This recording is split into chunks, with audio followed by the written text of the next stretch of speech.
Have you ever felt a story so deeply it seemed to come alive? In a village bordering the country's oldest, most whispered about forest, lived a young woman named Elara.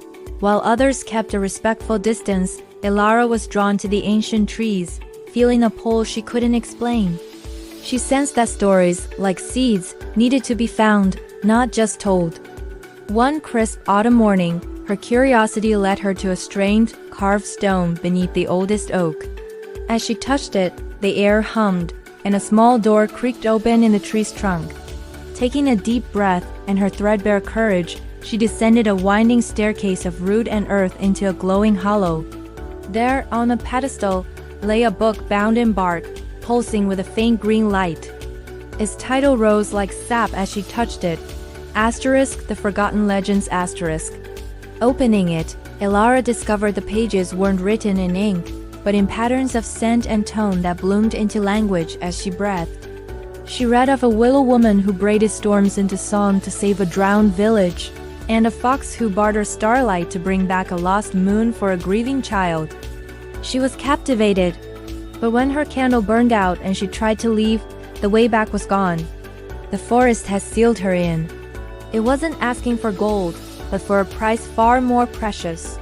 A living voice to carry its stories back into the world. Elara accepted. She soon learned that telling these legends aloud made them real. A whispered tale of the willow woman could make a real willow weep into the river, changing its course. The forest had grown quiet because humanity had stopped paying attention.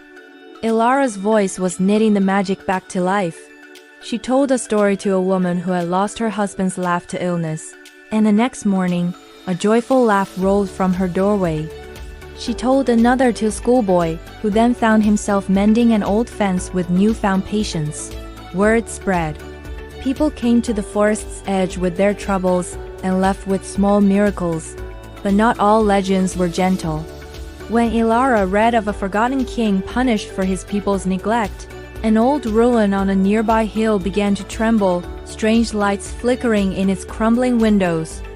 A family who had hoarded grain found their stores mysteriously empty, their hearts chilled with a sudden understanding. Remembrance demands justice, not just mercy. Elara learned to weigh her words carefully, becoming a mediator between the human world and the forest's powerful memory. Her work did not go unnoticed.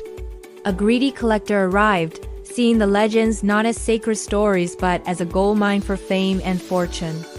Imagine the tourists, he urged. Elara refused. That night, he tried to steal the book, tearing at its binding. But the forest answered.